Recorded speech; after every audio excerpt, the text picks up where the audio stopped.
Hello dear friend, इस video में हम क्वेश्चन डिस्कस करेंगे सीयूईटी के फिजिक्स सॉल्यूशन जो कि 30 अगस्त 2022 को हुआ था। And this is part 3 of question number 21 से 30।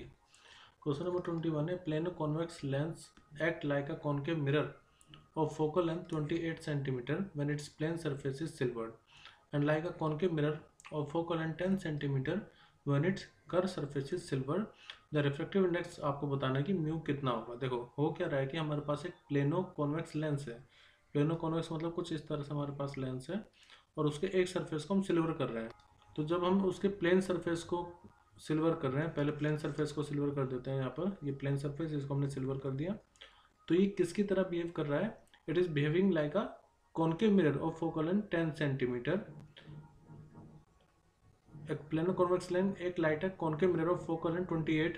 देखो जब प्लेन वाला कर रहे हैं तो तब वो 28 उसकी फोकल लेंथ आ रही है और 28 माइनस का होगा क्योंकि कॉन्केव मिरर है ना, इसलिए।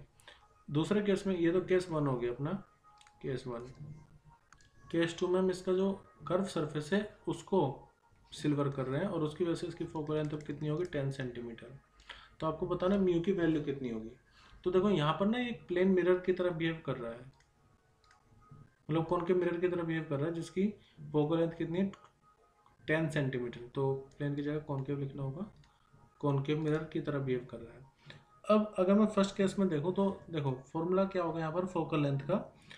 आपको पता है 1/f equal to mu minus 1 1/r1 minus 1/r2 होता है फोकल लेंथ का formula according to lens maker formula. Lens maker formula के अकॉर्डिंग फॉर्मूला होता है 1/f equal to mu minus 1 1/r1 minus 1/r2। अब इसमें ये वाला जो सरफेस है, लेट ये फर्स्ट सरफेस, ये सेकंड सरफेस, तो सेकंड सरफेस का रेडियस ऑफ कर्वेचर हो जाएगा कितना? इन्फिनिटी। तो यहाँ पर जो फोकल लेंथ बचेगी वो बचेगी म्यू माइनस के 1 इंटू में 1/r और माइनस 1/r और माइनस माइनस क्या होगा? प्लस। तो ये हो जाएगा 1/f equal to mu minus के 1 अपॉन में ये r नीचे आ आएगा और ऊपर कितना आ जाएगा? 2। तो फॉर्मूला हो जाएगा फोकल लेंथ का r अपॉन में 2 म्यू माइनस 1। ठीक है, और ये किसके बराबर दे रखा है? 28 सेंटीमीटर के इक्वल है ये। तो फर्स्ट केस में मैं कह सकता हूँ कि r upon 2 mu minus 1 equal to कितना आ गया? 28 और माइनस का साइन यहाँ पर। फिर केस 2 के लिए अप्लाई करो तो यहाँ पर सिर्फ एक ये क्या है कि प्लेन मिरर है तो उसकी फोकल लेंथ रेडियस अपॉन 2 के इक्वल होगी, मतलब रेडियस ऑफ कर्वेचर का आधा कर दो तो फोकल लेंथ आ जाती है। लेकिन यहाँ पर एक मीडियम भी तो है, तो हम क्या करेंगे? उस म्यू से डिवाइड कर देंगे, r/2 म्यू हो जाएगा f2 की वैल्यू, और ये कितनी है? माइनस के 10। ठीक है, तो r की वैल्यू यहाँ से कितनी आ जाएगी? r की वैल्यू आ जाएगी माइनस के 10 इंटू में 2 इंटू में म्यू, वो वैल्यू आप यहाँ पुट कर दो तो माइनस 10 इंटू 2 म्यू अपॉन में 2 म्यू माइनस 1 इक्वल टू कितना आ गया? माइनस के 28। माइनस से माइनस कट जाएगा, 2 से 2, तो म्यू अपॉन में म्यू माइनस 1 इक्वल टू कितना आ गया? 28 अपॉन में 10। तो इसको आप ऐसे भी लिख सकते हो 10 mu equal to 28 mu minus के 28। तो जब आप म्यू के लिए सोल्व करोगे तो म्यू की वैल्यू आएगी 1.55। क्वेश्चन नंबर 22 है, ये एंगल ऑफ प्रिज्म 75 है, रिफ्रैक्टिव इंडेक्स है √2 और आपको बताना कि मैक्सिमम एंगल ऑफ डेविएशन कितना होगा। पहले मैं आपको एंगल ऑफ डेविएशन बता देता हूँ क्या होता है। मान लीजिए कोई लाइट रे इस तरफ आ रही है तो ये हो जाएगा उसका इंसिडेंस एंगल। फिर इसमें ये आगे बेंट होगी और लेट इमरजेंस एंगल में इस तरफ दिखा रहा हूँ। अब होगा ये कि मैक्सिमम डेविएशन के लिए जो इमरजेंट एंगल होता है एक्चुअली वो होता है 90 डिग्री। तो ये यहाँ पर ग्रेजिंग करेगी 90 डिग्री, 90 डिग्री हो गया इसका इमरजेंट एंगल। ई की वैल्यू कितनी होगी? 90 डिग्री, तब ये मैक्सिमम एंगल को कवर करती है। अब एक रिलेशन होता है क्या कि आई प्लस ई हमेशा बराबर होता है ए प्लस डेल्टा के। तो डेल्टा की वैल्यू किसके इक्वल हो जाएगी? आई प्लस ई माइनस का ए।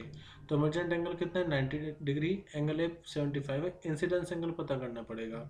तो देखो म्यू इक्वल टू होता है साइन आई अपॉन में साइन आर। तो मैं आर ये वाला लिख लेता हूँ R1।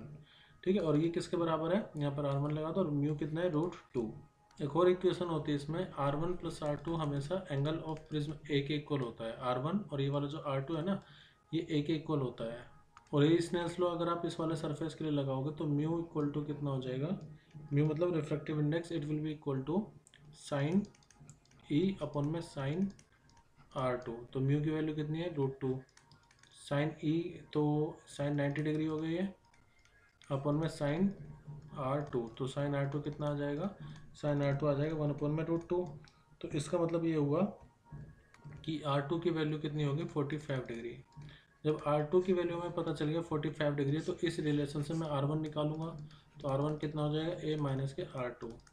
a कितना है 75 माइनस R2 कितना है 45।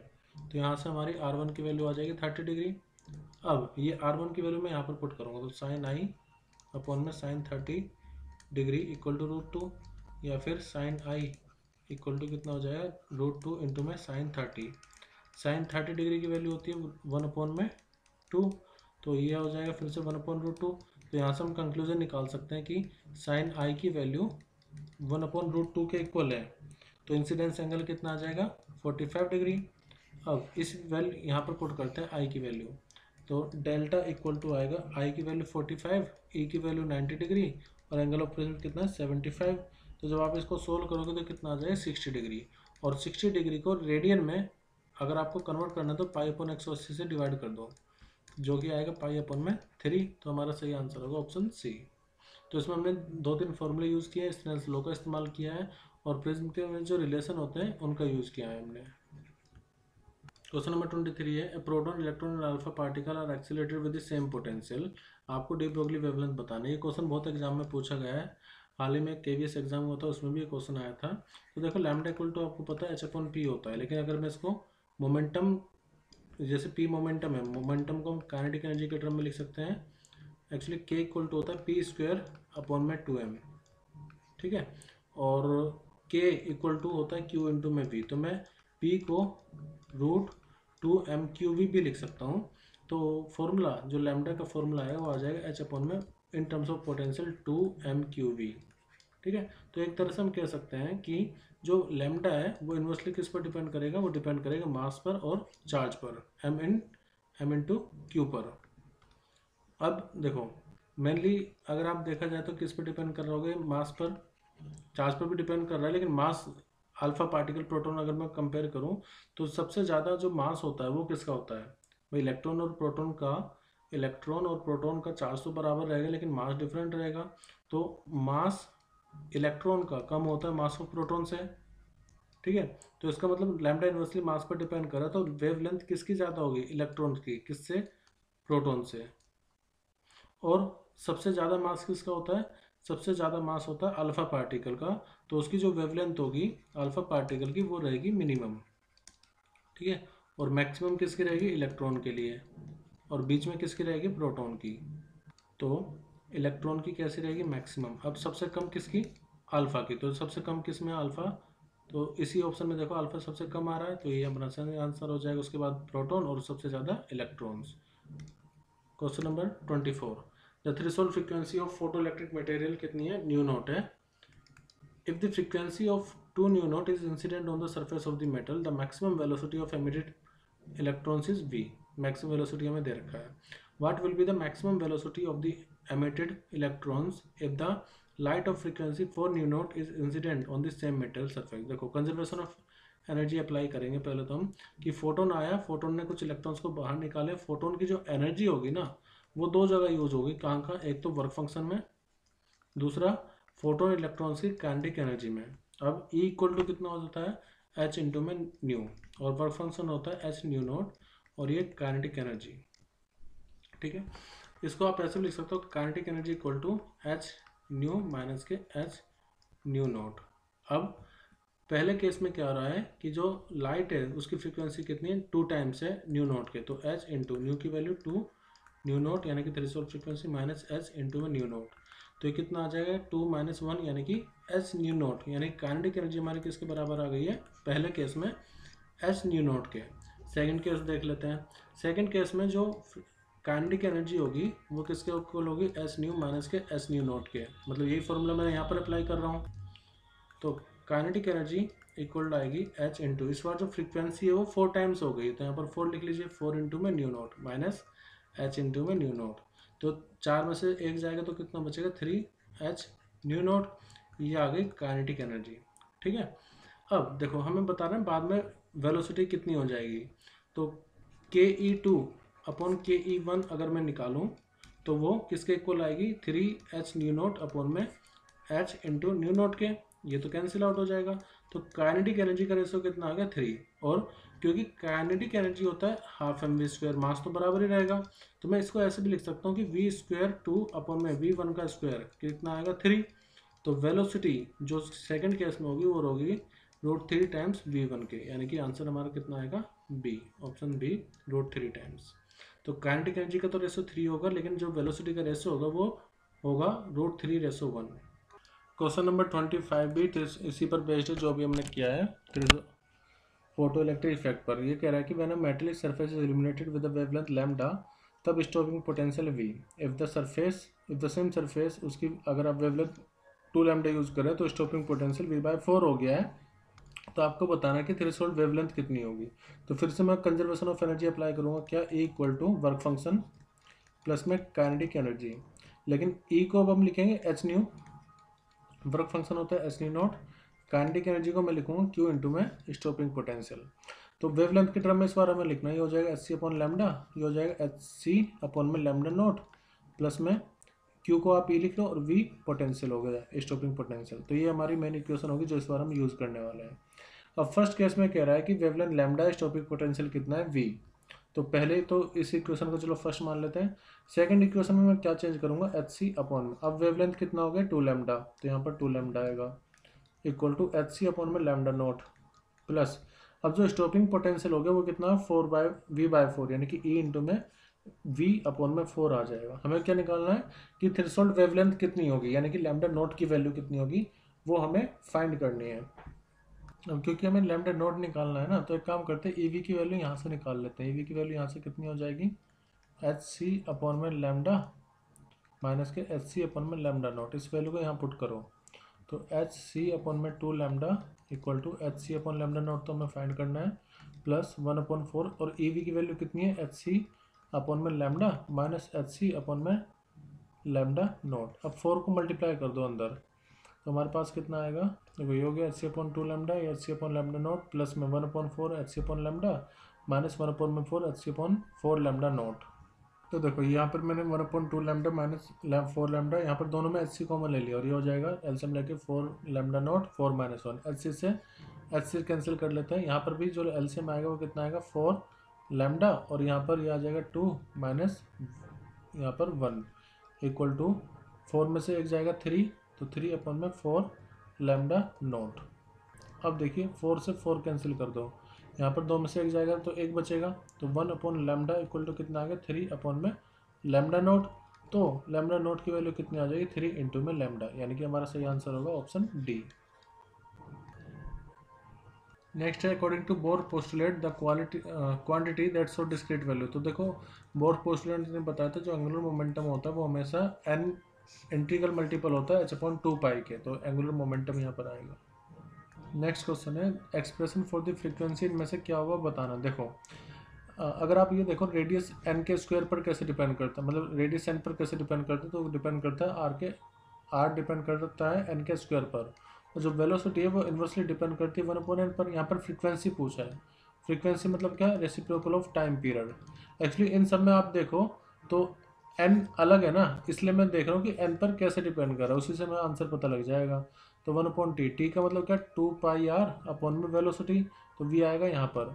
तो आप ये देखिए फ्रीक्वेंसी डायरेक्टली v पर डिपेंड करेगा और इन्वर्सली रेडियस पर। तो फ्रीक्वेंसी v किस पर डिपेंड कर रहा है, इन्वर्सली 1/n पर, और रेडियस किस पर डिपेंड कर रहा है n की स्क्वायर पर। तो फ्रीक्वेंसी इन्वर्सली डिपेंड करेगा n की क्यूब पर। तो अब बस ये ऑप्शन देखो कि n की क्यूब किस में आ रहा है, तो ऑप्शन सी में n की क्यूब आ रहा है, यहाँ पर n की पावर 2/3 है, इसलिए हमारा सही आंसर होगा option C. Time period n की क्यूब पर डिपेंड करता है, ये ध्यान रखना। एनर्जी 1/n² पर डिपेंड करता है, रेडियस n² पर, वेलोसिटी 1/n पर। बहुत से क्वेश्चन में यही पूछ लिया जाता है कि कौन किस पर डिपेंड कर रहा है, ये रेशियो फाइंड करो रेडियस का, एनर्जी का, टाइम पीरियड का, फ्रीक्वेंसी का।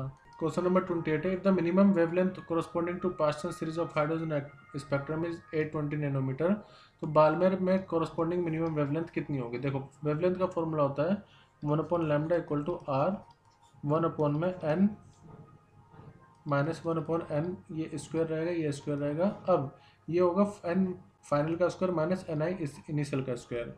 होता क्या है कि अगर आप पास्ट चेन को कंसिडर कर रहे हो, देखो इस तरह से होता है, Lyman Balmer Paschen Brackett Pfund, ठीक है, Lyman Balmer Paschen Brackett P fund.